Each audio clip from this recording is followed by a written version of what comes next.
माता की जो कथा है वो अपरंपार है, महामाया है ये।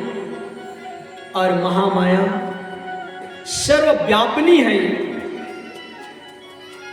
सब जगह व्यापता है। चराचर में है तो तन में भी है, तन में भी है तो हृदय में भी है, और हृदय में विभिन्न प्रकार के हमारे अंदर वो लीला प्रभाव भी दिखाती रहती है। इसीलिए जीव सोचता है, मनुष्य सोचता है, वो हो ये जरूरी नहीं है। क्यों? क्योंकि यहां माया बैठी है और माया नचाती है। माया हमें किसी तरह से इधर उधर लगाने की कोशिश करती है। तो माता की जो माया है वो अनेकानेक रूपों में जीवों में अपना प्रभाव डालती है। इसलिए मैया के इस लीला भरी माया को सुर, असुर, ऋषि, मुनि और सामान्य गृहस्थ मनुष्य कोई भी पार नहीं पाते हैं। राजा जन्मेजय व्यास जैसे महान ज्ञानी के मुख से इस महामाया की देवी पुराण को श्रवण कर रहे हैं और राजा जन्मेजय सुंदर आनंदित होते जा रहे हैं। इसी प्रसंग में आज व्यास जी से फिर जन्मेजय राजा जब कथा सुनने की इच्छा किए तो व्यास जी बताए कि नारद जी ने एक बार फिर अपनी जो माया में फंसने की जो घटना बताए थे उनको सुना रहा हूं। राजा जन्मेजय देखो, नारद जैसे देव ऋषि के ऊपर भी माया कैसे अपना प्रभाव डालती है। एक दिन की बात है, नारद जी घूमते हुए सोचे कि बहुत दिन हो गया, आज मैं भगवान विष्णु के पास नहीं गया हूं। श्वेत द्वीप में जाने की इच्छा की है और वहां जब गए तो भगवान विष्णु जी को माता लक्ष्मी के साथ में क्रीड़ा करते नारद जी देखे। और जैसे ही दोनों बैठे हुए थे, लक्ष्मी और नारायण विष्णु जी, नारद जी पहुंच गए। नारद जी पहुंचे ना तो लक्ष्मी माता चुपके से उठ के चली गई, अंदर चली गई। नारद जी को आश्चर्य हुआ, अब पूछे बिना मन नहीं माना, पूछ लिए भगवान विष्णु जी से, मैं आया प्रभु तो ये माता लक्ष्मी उठ के स्थान छोड़ के आपके जगह से वो अंतःपुर में क्यों चली गई?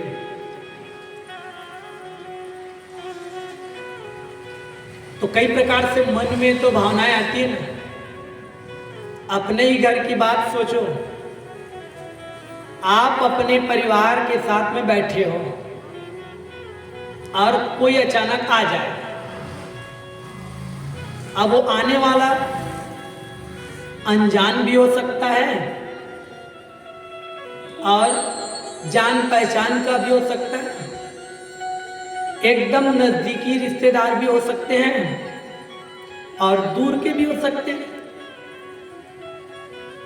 तो मान लो जाए कोई उठ के चले जाए उसमें से, तो जो आने वाला उनके मन में तो प्रश्न उठेगा कि मेरे को देख के क्यों ये चले गए या क्यों चली गई। अपने ही मन में होता है कि मेरे में क्या ऐसी बात है। तो नारद जी अपने ही अब मन की बात बोलने लगे, प्रभु मैं कोई नीच तो नहीं हूं ना, मैं कोई धूर्त तो नहीं हूं ना, मैं तो हमेशा अच्छा ही करने वाला हूँ, अच्छा काम करता हूँ। तो हे जनार्दन, मैं तो इंद्रियों, क्रोध तथा माया को जीत लेने वाला एक तपस्वी हूँ। क्या बोल दिया नारद जी? मैं कोई भोगी कामी की तरह विकारी नहीं हूँ। नारद जी बोले, मैं एक नंबर का माया को जीता हुआ पुरुष हूँ, मैं तपस्वी हूँ। भगवान सोचे, आज नारद थोड़ा ज्यादा ही बढ़ चढ़ के बोल रहा है। माया को जीत लिया हूं बोलता है नारद, तपस्वी हूं, माया को जीत लिया हूं बोलता है। तो ये नारद ऐसे कैसे बोल रहा है? बोले नारद, अपना अपना धर्म होता है जी, अपना अपना विचार समय पे सबको पालन करना होता है। तो एक नारी के लिए कहा गया जी कि अपने पति के अतिरिक्त अन्य किसी पुरुष के सानिध्य में नहीं बैठना चाहिए एक स्त्री को।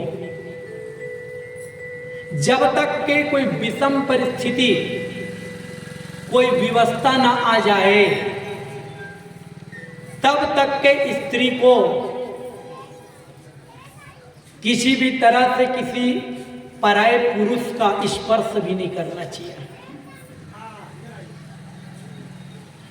इससे उनके पतिव्रता धर्म में आंशिक प्रभाव पड़ता है। तो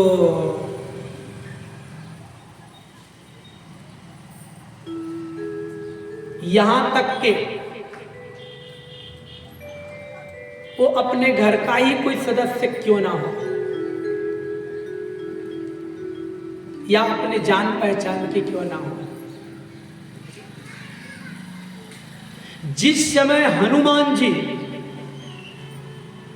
माता सीता का पता लगाने के लिए गए थे,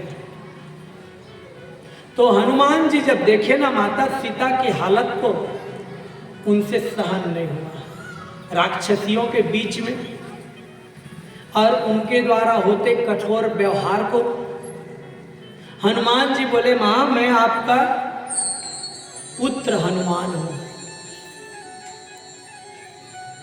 तो मैं आपको इस हालत में छोड़ के जा रहा हूं, मुझे अच्छा नहीं लग रहा है। एक काम करो ना, मेरे कंधे पे बैठ जाओ। कौन बोला? हनुमान बोला। तो सच देखो, हनुमान चाहते तो माता सीता को कंधे में बैठा के उड़ा के ले आते कि नहीं? जब रावण ले गया तो हनुमान भी तो वापस ला सकते थे ना, लेकिन माता सीता बोली नहीं, मैं किसी पराये पुरुष के साथ अपनी इच्छा से नहीं जा सकती। मैं तो आपका बेटा हूं ना। कहे हो बेटा, लेकिन इतनी जरूरी नहीं है कि मैं तुम्हारे साथ में जाऊं। मेरे श्री राम, मेरे भगवान, मेरे पति, मेरे आराध्य मुझे छुड़ाने में सक्षम है। बोले बेटा हनुमान, उनके साथ में जाऊंगी तो उनके गौरव बढ़ेंगे, कीर्ति बढ़ेगी और मुझे भी गर्व होगा। कह रावण जब लाए तब, कह रावण मुझे जबरन लाए थे, मैं रावण के साथ कोई अपनी इच्छा से नहीं आई थी, तो जबरदस्ती मेरे को उठा के लाया था, मैं विवश थी। लेकिन आज तेरे साथ में अगर जाती हूँ पुत्र, तो मेरे पति, मेरे श्री राम, उनकी गौरव गरिमा क्या रह जाएगी। इसलिए बेटा श्री राम के साथ, स्वामी के साथ में आना और सब मिलकर दुष्ट पापी का सर्वनाश करके मुझे ले जाना। तो भगवान आज नारद जी को बता रहे हैं कि एक पति परायणा स्त्री कभी किसी पराये पुरुष के सानिध्य में यूं ही बैठना पसंद नहीं करती हैं। तो नारद जी तुम आए हैं तो वो चली गई। भगवान बोले बात ऐसी है नारद, माया का कोई ठिकाना नहीं, माया का प्रभाव का कोई ठिकाना नहीं। अच्छे अच्छे तपस्वी जितेंद्रीय पुरुषों को भी ये माया डिगा देती है। जो सोचते हैं कि माया जीत चुका हूं, वो भी कभी कभी इस माया से हिल जाते हैं, डिग जाते हैं। ये अत्यंत दुर्जय है, माने ना जीत पाने लायक है माया। हे मुनि, अपने को आपने भी कहा मैंने माया पर विजय प्राप्त कर ली, तो ऐसा कभी नहीं बोलना चाहिए। भगवान नारद जी को बोले तुम्हें बोल रहे हो ठीक बात नहीं नारद, माया पर विजय पा लिया, ऐसा नहीं बोलना। भगवान कह रहे हैं जब मैं स्वयं नारायण, विष्णु, ब्रह्मा और शिव जी माया पर विजय नहीं पा सके, तब फिर आप नारद और अन्य कौन समर्थ हो सकते हैं माया पे विजय पाए। नारद जी बोले प्रभु ये माया का रूप क्या है, ये माया दिखती कैसे है, उनकी आकृति कैसे है, उसकी शक्ति कितनी, कहो मैं उस माया को देखना चाहता हूं। ध्यान से सुन रहे हो ना, नारद जी क्या पूछे, मैं माया को देखना चाहता हूं, जिनके बारे में आप बार बार कहते हो जिनको कोई जीत नहीं सकता, तो उस माया को मैं देखना चाहता हूं। तो कभी परखे हो माया को, देखे हो? मैं अरु मोरे तोरे तय माया, तोरे तय माया,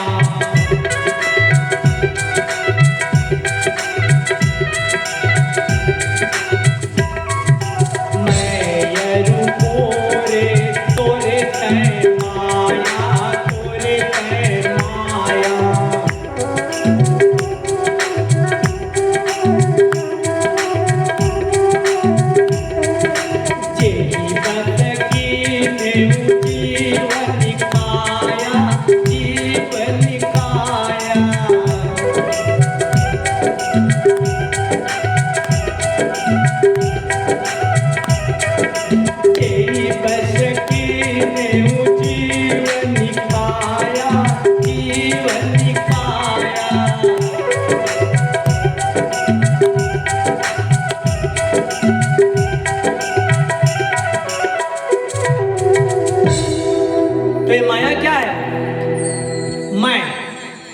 मोर, तोर, तय, इसी में आदमी बंधा हुआ है कि हर आदमी के मुख से यही शब्द सुनोगे, क्या ये मेरा, ये तेरा, ये उसका, अपना अपना अधिकार प्रभाव सब बताने में लगे हुए रहते हैं।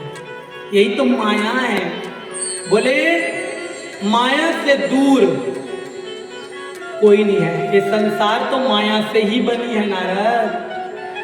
तो माया हमेशा साथ में रहती है, माया किसी को छोड़ने वाली नहीं है, लेकिन पता नहीं चलता लोगों को, लोगों को पता नहीं चलता है।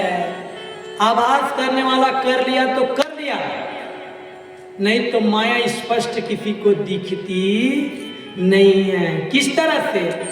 माया की गति छाया जैसी, बिरला जाने को, भक्ता के पीछे पड़े, हरि गुण लिखा जो सोय।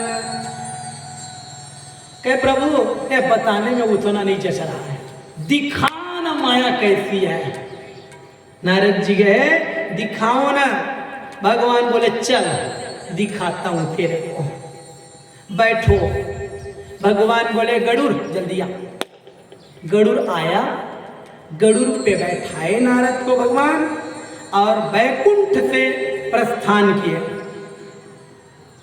ऐसी ऐसी जगह को नारद को दिखा रहे हैं, अनेकानेक दृश्य। तो गरुड़ किस में चलता है? कहां पे चलता है गरुड़? ऊपर में। तो नारद जी और भगवान गरुड़ पे सवार ऊपर में यात्रा कर रहे हैं और नीचे देख रहे हैं। तो एक से एक दृश्य। चलते चलते कान्यकुब्ज नामक नगर में पहुंचे तो एक दिव्य रमणीय सरोवर दिखा। क्या दिखा? सरोवर दिखा। तो सरोवर को देखे, सुंदर जल से ओतप्रोत, सुंदरता से सुंदर सजी हुए। भगवान बोले, नारद पहले इसमें स्नान करेंगे, चलो फिर आगे चलेंगे। नारद की उंगली पकड़ के भगवान किनारे पे लेकर बोले, चल पहले स्नान कर। जैसे ही नारद जी जल के किनारे गए, भगवान के मैं खड़ा हूं, तू चल ना आगे। नारद को बोले डुबकी लगा एक बार। एक बार नारद डुबकी लगाए, जो ही एक नंबर के सुंदर स्त्री बन गए नारद। अब जब वो नारी रूप में हुए तो भगवान उसके बिना उना सबको इकट्ठा किए, कहे आप देखते रहा तू माया। उनके समान किनारे जो थे ना, उनको भगवान इकट्ठा किए और उसके बाद भगवान चले गए बैकुंठ। नारद क्या बन गया? स्त्री, नारी बन गया। अब नारद अपने पूर्व देह के बारे में पूरा भूल चुका है। अब वो नारी बन करके अब वही भटकने लगा, घूमने लगा। तभी वहां पे एक राजा पहुंच गया घूमते हुए, तालध्वज नाम का राजा। और राजा उनसे पूछने लगे, ए देवी, तुम कहां यहां घूम रहे हो अकेली? कहां की रहने वाली हो? तुम्हारा क्या नाम है? कहां जाना चाहती हो? कुछ बताओगी? तब वो स्त्री बोली। कौन बोली? हाँ, अब नारद स्त्री बन गए। क्या बोली? मैं तो नहीं जानती, मैं कौन हूं, किसकी बेटी हूं, कहां से आई, ये मैं नहीं जानती। तब वो राजा तालध्वज पूछे, तो तुम मेरे साथ चलना चाहोगे? अब ऐसे तो तुम्हें देखने से पता चल रहा है कि तुम्हारी शादी नहीं हुई है, तो अगर सही ठिकाना तुम्हें चाहिए तो मेरे साथ शादी कर ले। अब उनको तो कुछ पता नहीं, बोले ठीक है, हम आपसे शादी कर लेंगे। कहे चल। शादी कर लिए उनके साथ में वो तालध्वज राजा। अब उनका अब नाम तो चाहिए कुछ। राजा कहे कि तुम्हारा नाम सौभाग्य सुंदरी रखते हैं। क्या नाम? सौभाग्य सुंदरी। राजा के अनेक पत्नियां, उनमें ये पहुंच गई। अब ये सौभाग्य सुंदरी सबके बीच में रहने लगी। तो उनको रहते तालध्वज राजा के साथ 12 साल हो गए। कितने हो गए? 12 साल। और जब 12 साल हुए ना, तो एक एक वर्ष में एक एक पुत्र हो गए। और एक एक पुत्र हुए ना,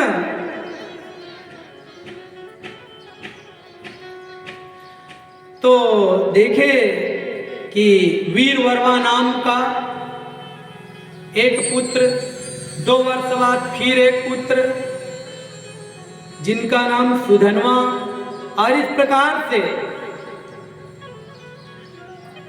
वो 12 पुत्रों की मां बन गई।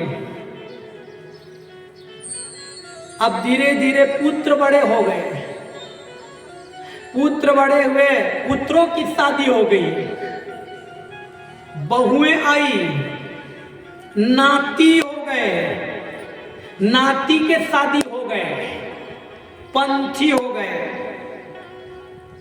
मतलब अब लंबा चौड़ा परिवार हो गया। अब परिवार हुआ तो अब ये तो दादी बन गई, परदादी बन गई। अब दादी बन गई, परदादी बन गई, तो अब परिवार में क्या होता है?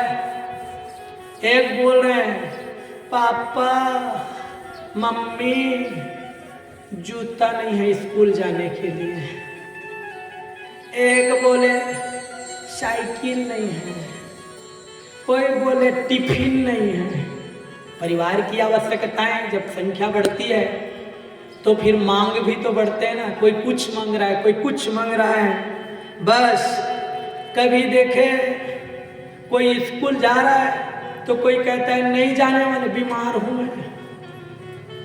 अब इनको ये सौभाग्य सुंदरी सब देख रहे हैं, देखे कभी कोई अच्छा तो कभी कोई दुखी। अब एक समय ऐसे हुए कि कभी बहुओं के साथ में विरोध। अब सास बहू है तो खटापिटी तो होना स्वाभाविक है। तो इस तरह से देखे कि परिवार बढ़ा हुआ है, पुत्र बड़े पराक्रमी है, बहुएं अच्छे उत्तम कुल की है, मन में मोह बढ़ाने वाले अहंकार उत्पन्न जो औरों में होता है वो उनमें भी हो गया। मेरा अच्छा लंबा परिवार, इतने सारे बेटे, इतनी सारी बहुएं। अब माया से मोहित कभी अपने को संसार की अच्छी स्त्री समझ धन्य समझती है। कैसे? दोनों प्रकार की सोच आती है। जिनका कोई नहीं है वो नहीं है करके दुखी होता है, तो कोई कहता है लंबा परिवार अब मेरा अच्छा है, और कोई सोचता है उनका लंबा परिवार कहाँ कितनी व्यवस्था, हम छोटे परिवार। मतलब रहोगे गृहस्थ में तो सुख और दुख, उलझना और सुलझना, ये सब चीज तो होते रहता है। अचानक पड़ोस के राजा वहां पे आक्रमण कर दिया। कहां पे? राजा ताल ध्वज के राज की ओर। और ऐसा युद्ध छिड़ा कि युद्ध में सभी पुत्र मारे गए। राजा ताल ध्वज आ गए वापस, और जब आए ना तो बताए अपनी रानी को। किसको बताए?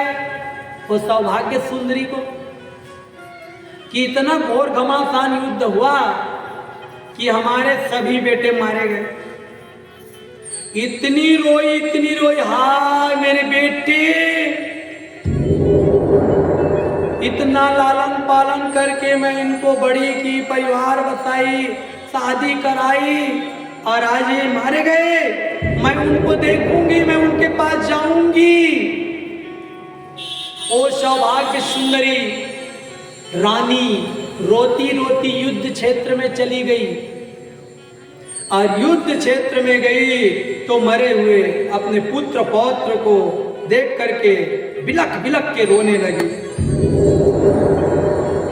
हाँ विधना मैं का बिगारा, का बिगारा।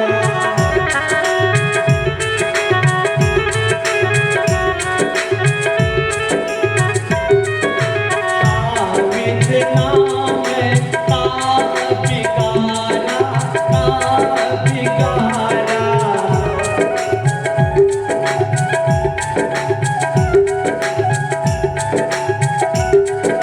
प्यारा पुत्र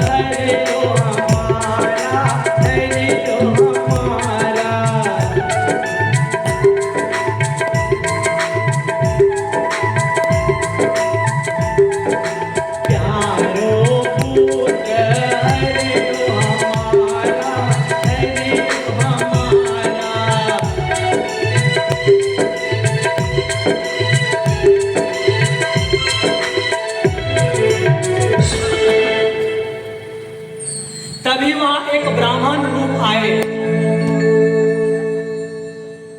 बोले युद्ध क्षेत्र में इन मरे हुए लोगों के लिए इतना शोक क्यों कर रही हो देवी? ब्राह्मण रूप में आए और उसे बोले, कहे हे सुंदरी, कौन पुत्र, कैसा पुत्र? अरे अपने आत्मगति पर विचार करो, इतना मत रो, इतना विलाप मत करो। एक काम करो, वो ब्राह्मण वेद बोले, तुम मेरे साथ चलो तीर्थ की ओर, और वहां चले गए और वहां ले जाके बोले चलो अपने पुत्रों के निमित्त कम से कम जलांजलि दे दो, तिलांजलि, मर गए हैं उनको कम से कम जल तो मिले, चलो दो। और जैसे उस सरोवर में प्रवेश किया, डुबकी लगाते ही क्या बन गए? नारद बन गया और रो रहे, आंसू निकल रहे, मेरे बेटों को मैं जल दे रही हूं। भगवान विष्णु आवाज लगा, ए नारद जी, ये बिना बिना कब तक मैं पकड़े खड़े रहूंगा? आंसू है आंखों में। नारद देखिए, अरे ये क्या है प्रभु, ने किसके लिए रो रहे हो? वो क्या है, मैं अपने बेटों के लिए रो रहा। अब क्या बोले हैं? रही बोले रहा बोले हैं? कहे नारद कुछ देख लिए क्या? हाँ क्या? अच्छा भरा पूरा परिवार था, खाते पीते, नाती पोता, लेकिन मर गया तो बहुत दुख हुआ। कहे नारद बात समझ में नहीं आई? कहे जो तुम देखो यही मेरी माया है और ये इसकी माया है। तो बोले कि नारद यही माया सबको व्यापती है, लोग समझ नहीं पाते कि माया कैसी है और धीरे धीरे उसी माया में जीवन चलते रहता और एक दिन मर भी जाता है मनुष्य। तो माया की महान शक्ति को नारद जी उसी दिन जाने और आज व्यास जी को अनुभव बता रहे हैं कि व्यास जी माया को सब कोई नहीं समझ सकते हैं। मैं भी पूरा नहीं जान पाया, वो दिखाएगा जितना उतना ही समझा।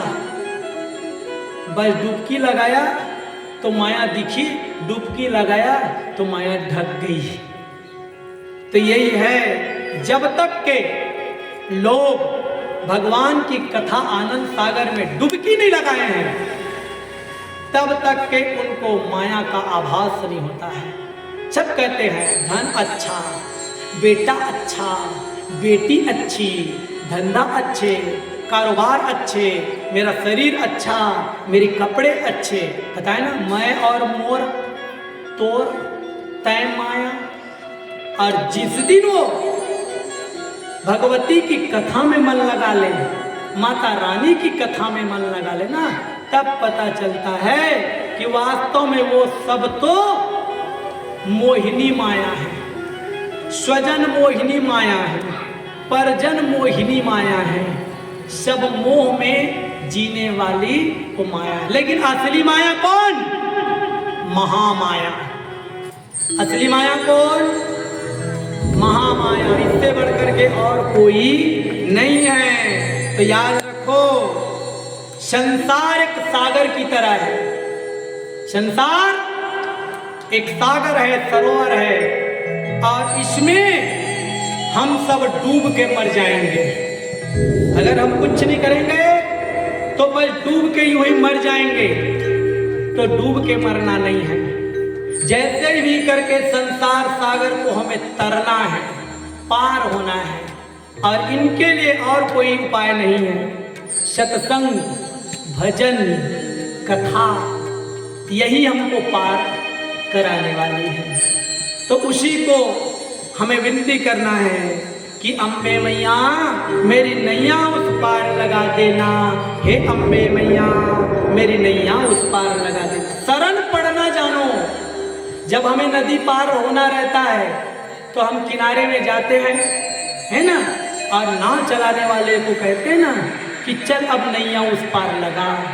तो वैसे ही माँ के शरण में हम जाएंगे ना तो जरूर हम भव से पार हो जाएंगे। तो अम्बे माँ मेरी नैया उस पार लगा देना। अम्बे माँ को जिंदा ध्यान करो।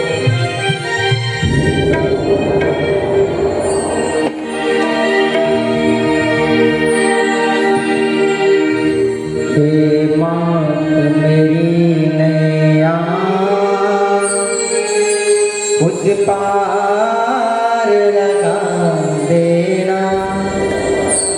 अब तक तो निभाया है, आगे भी निभा देना। अब तक तो निभाया है, आगे भी निभा देना। हे मात मेरी नैया उस पार लगा देना। अब तक तो निभाया है, आगे भी निभा देना। अब तक तो निभाया है, आगे भी निभा देना।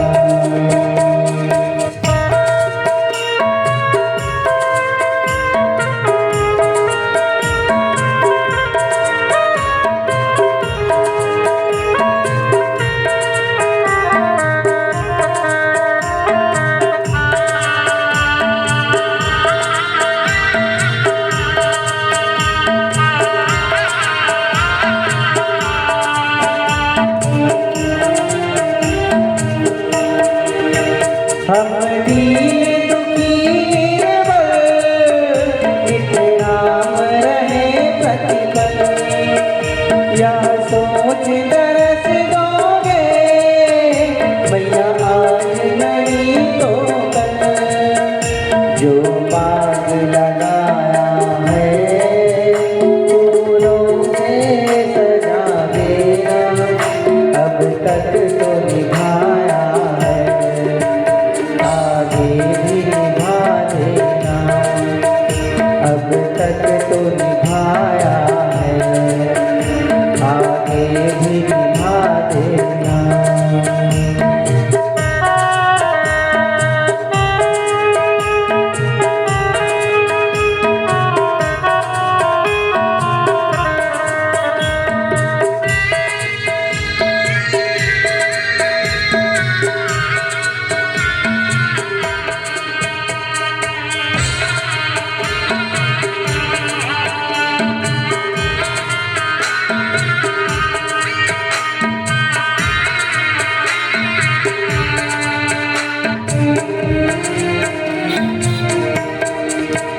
तुम शांति सुधारक हो, तुम ज्ञान दिवाकर हो।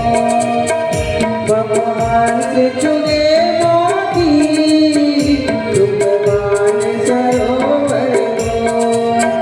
जो दूध